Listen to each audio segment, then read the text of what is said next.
মায়েদের ত্যাগ আর পরিশ্রম সেটা শুধুই যেন সন্তানের জন্য।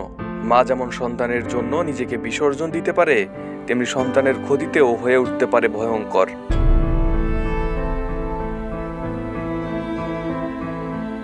তেমনি একজন মায়ের গল্প বলতে যাচ্ছি, যে গল্পে আছে শুধুই প্রতিশোধ, সন্তান হারানোর প্রতিশোধ।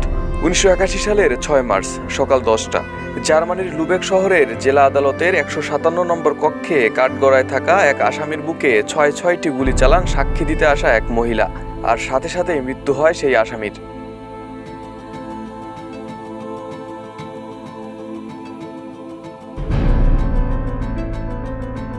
এই হত্যার কারণ জানতে যেতে হবে আরো 11 বছর পেছনে। 3 সন্তানের এই জননীর নাম মেরিয়েন বেসমেয়ার। বাস করতেন পশ্চিম জার্মানিতে। অভাবের তাড়নায় 2 সন্তানকে দত্তক দিয়ে ছোট্ট মেয়ে অ্যানাকে নিয়ে থাকতেন একাই। খুবই বুদ্ধিমতী এবং হাস্যোজ্জ্বল ছিল অ্যানা। স্বাভাবিক বাচ্চাদের মতো স্কুলে যেত আর খেলাধুলায় মেতে থাকতো ছোট্ট অ্যানা। একদিন ছোট্ট অ্যানা মায়ের সাথে রাগ করে বসে। অ্যানা বাড়ি ছেড়ে উঠোনের দিকে চলে গেলে ফাঁদে পড়ে প্রতিবেশী এক কসাইয়ের, যিনি আগে থেকে শিশু নির্যাতনের অভিযোগে অভিযুক্ত ছিলেন। অ্যানার প্রতিও খারাপ দৃষ্টিভঙ্গি ছিল আগে থেকেই। ছোট্ট অ্যানাকে একা পেয়ে গ্রাবস্কি নামের ওই ব্যক্তি বাড়িতে নিয়ে গিয়ে ধর্ষণ করে এবং অ্যানাকে হত্যা করে একটি খালের তীরে রেখে যান।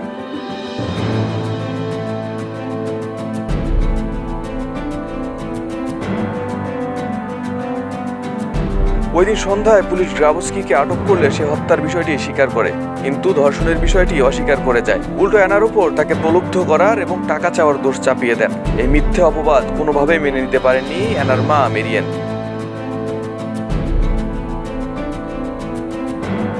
1 বছর ধরে চলে এই বিচার।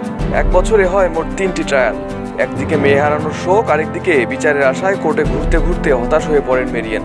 সে সময় জার্মানিতে যৌন অপরাধীরা খুব সহজে পার পেয়ে যেত বিভিন্ন অজুহাতে। এ সময় গ্রাবস্কির হরমোনের ভারসাম্য নেই এবং সে হরমোনের থেরাপি নিচ্ছিলেন বলেও দাবি করেন তার উকিল। বিচারের কোনো গতি না দেখে দিশেহারা হয়ে পড়েন মেরিয়েন।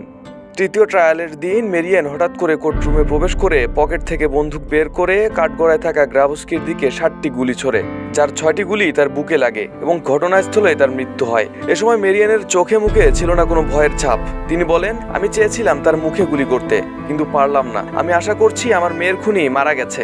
এ ঘটনার পর মেরিয়েনকে আটক করে পুলিশ। আলোড়ন উঠে যায় পুরো জার্মানিতে। মেরিয়েন সবার কাছে হয়ে ওঠেন এক আদর্শ মা।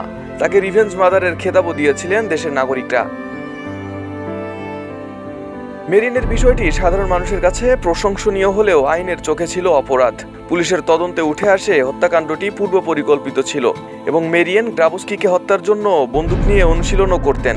আদালত শেষ পর্যন্ত তাকে দোষী সাব্যস্ত করে 6 বছরের কারাদণ্ড দেয়, কিন্তু তার মুক্তির দাবি জানান অধিকাংশ জার্মান।